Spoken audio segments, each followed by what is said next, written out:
So you're having some shoulder pain and you're thinking it might be the rotator cuff. Guess what? It's probably not the rotator cuff. You might want to watch this.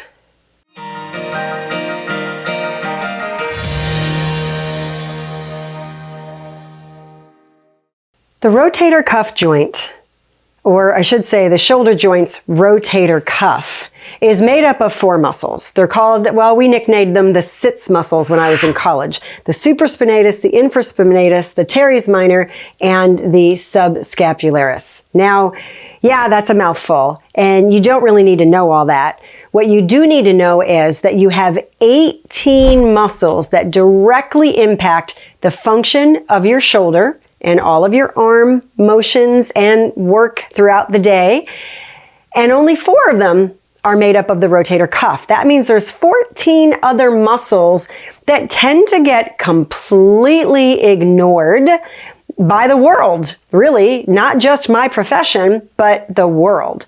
Everybody wants to do the rotator cuff. So what they'll do is they'll give you a band and they'll tell you to go ahead and, pull out and strengthen that rotator cuff. Let's do some external rotation. This is a really stiff band. But the goal is, keep those elbows at 90 degrees, keep them up against your side, and let's do some external rotation against resistance. And that's going to strengthen your rotator cuff, and that's going to make everything all right. Well, if it did, we wouldn't have the millions of shoulder surgeries that we have in this country and around the world. And we wouldn't have so many people struggling with shoulder pain. We wouldn't have so many people who have a recurrence of shoulder pain after it's supposedly been abated or addressed. And it's because people see you as a shoulder who walks through the door and not a whole body. You're not a shoulder, you're a whole body. And those other 14 muscles that directly impact the function of your shoulder also work for other parts of the body. Your shoulder is counting on other parts of your body functioning properly. I worked with a football quarterback. He was 22 years old, rock solid muscle from head to toe, not an ounce of fat on this kid. I say kid because I'm in my 60s and he was 22, but not an ounce of fat on this young man. And there was no weakness, there was no range of motion deficit in his body that I could find. He came in with a diagnosis of shoulder and elbow tendinitis. Now, it's kind of a catch-all term. If somebody has pain, we give him an itis, some kind of itis label. Well, he was the quarterback for the local college, and when he was doing his 3-man throws, practices, which are about 3 hours long, he had to stop the practices early because he'd have shoulder pain, he'd have elbow pain. So they sent him to PT, and I'm assessing his shoulder, I'm assessing his elbow, I'm finding nothing wrong. Full range of motion, full strength. When I assessed his strength, I could have hung on his arm because he was so strong. And so I said, how do you throw a football? Show me. So he pretended he was throwing a football. We were in the clinic, he couldn't throw a football, but he pretended he was throwing it. And I saw how unstable his ankles were. And I asked him, how many times have you sprained your ankles? And he said, well, I kind of roll over on them sometimes during practice and I have to walk off the pain. Happens quite a bit. So internally I'm thinking, oh my gosh, why is his coach and his trainer and whomever letting him play with such unstable ankles? Of course, he's the quarterback. He's not, but still, we need ankles, especially when we're running on a field. So I never touched his arm once after assessing because there was nothing wrong with it. Everything had to do with his ankles. We trained and conditioned his ankles to restore stability because he was young and he was healthy. It took about 3 or 4 sessions over the course of a couple of weeks. He was much better. He could do a 3-hour, 3-man throw with no symptoms in his arm. So you're thinking, how on earth is that related to the shoulder? It's because everything's connected to everything else. So I'm not saying that you have shoulder pain because you have weak or unstable ankles, but what if you do? What if you like doing any kind of a throwing, any kind of a frisbee, any kind of a swinging sport, whether it's a bat or a golf club? What if you like using your shoulders for different things and you're doing a lot of that, which is motion that requires stability from the ground up, and you don't have it? What if? again, those 14 muscles that are not the rotator cuff that directly impact the function of your shoulder, what if there's another area of the body, like your pelvis, specifically your hips, that are not functioning correctly? So those muscles, like you've got a latissimus dorsi, which is a great big muscle. It's when you see those big bodybuilders that are very muscular and they do this and they kind of look like a cobra because that lat pops out.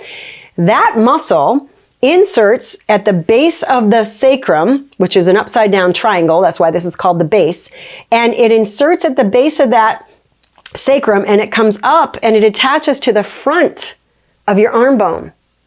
So if that muscle's not functioning properly because there's something going on in the low back or something happening in the thoracic spine, the trunk, the rib cage, and that muscle is abnormally performing, it's going to change the alignment of your shoulder because it's going to either pull that arm bone down a little bit or pull it back a little bit. It's going to be out of alignment just so much. Not going to show up on x-ray. Nobody's going to find it because they're not looking for it.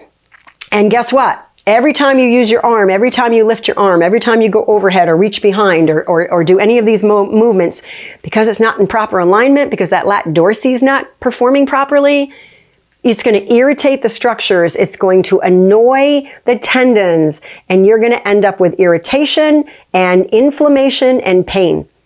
But nobody's going to look here. They're all going to look here. So this is the problem. So I'm going to do a little mini series on rotator cuff, but specifically really dive deep into shoulder function.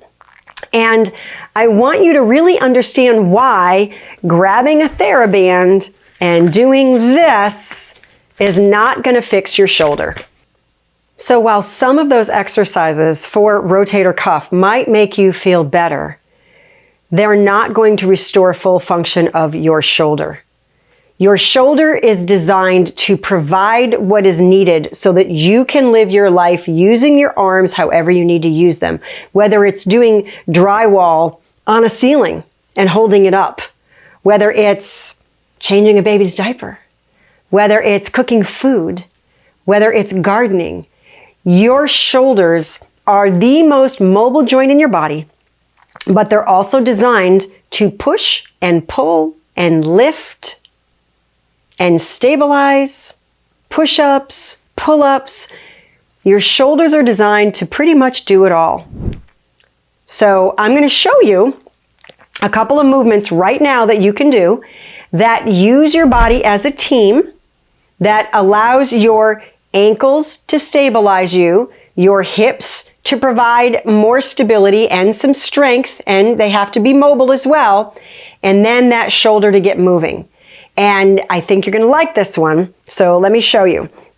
You're going to put one foot forward just a little bit, and the goal here is to have that knee bent just slightly. This one you can, if you want to let it bend, it's okay, but keeping it straight might make you feel a little more stable. Now, you might need to spread your feet a little bit wider if you feel unstable in this position. And if you do feel unstable in this position, you might want to look into getting those ankles stronger and working better, because ideally that's not, you could be on a tightrope and be doing this okay if everything's functioning correctly and your system's efficient, but that's a tangent I won't get off on. So we'll spread the feet apart a little bit. So now, my left leg is forward, so I'm going to work my right shoulder, or arm, I should say. And so what I'm going to do is I'm going to come down here, and I'm going to have my wrist come on the outside of this knee, just above the knee. And the reason for that is it causes me to rotate to the left, and when I rotate to the left, I'm switching on all these big muscles here in the back of this left hip. And so when I flex down, I'm also making those muscles. When a muscle gets longer and it has to control that motion, because I would fall on my face if this muscle didn't control it. So it's controlling that motion as it gets longer, and it's creating strength. So I'm coming down and I'm tapping here. So I'm rotated. Let me show you from the side. So I'm rotated and I'm bent. And I'm touching here.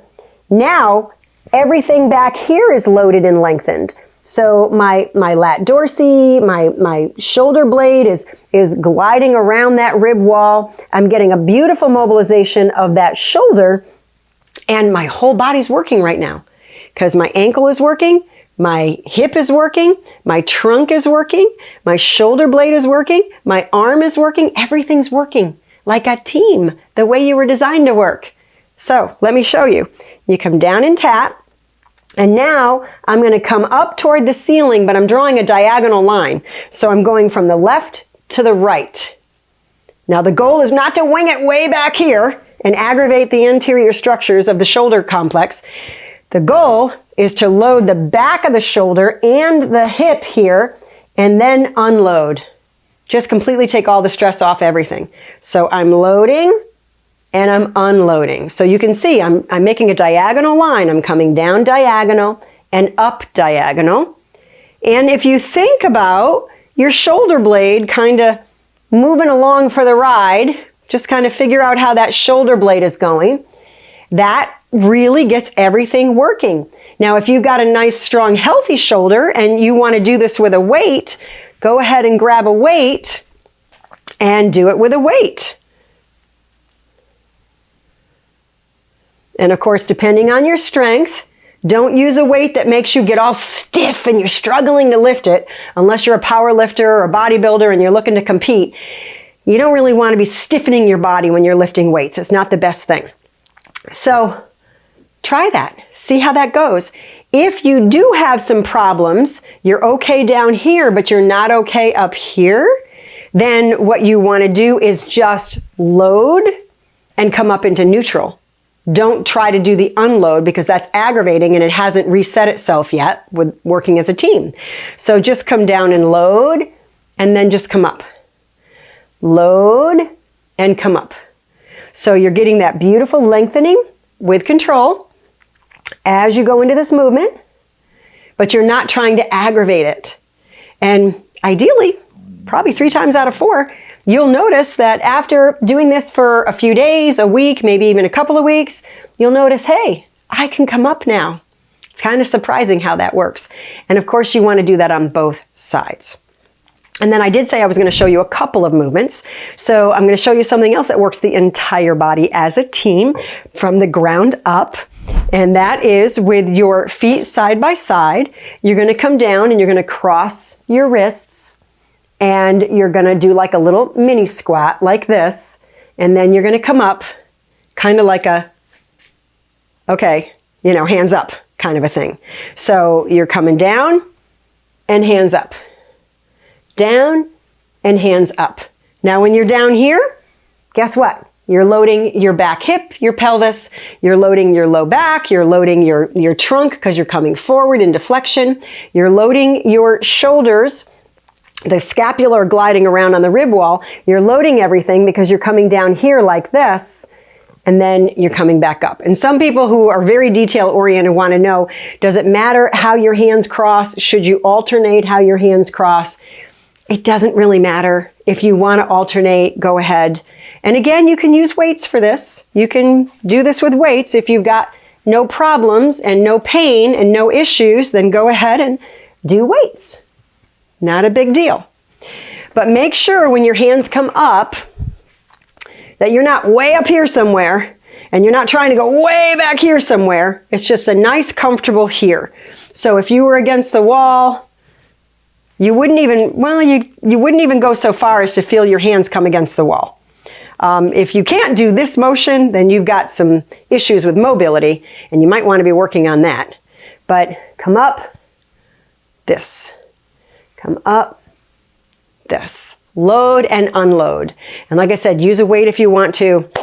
But that's a start for getting your shoulder to be part of a team. And again, if you have trouble coming up here, don't go so far that you've got pain. Load and just unload as far as you can, even if it's maybe only to here. That's okay. You're training it.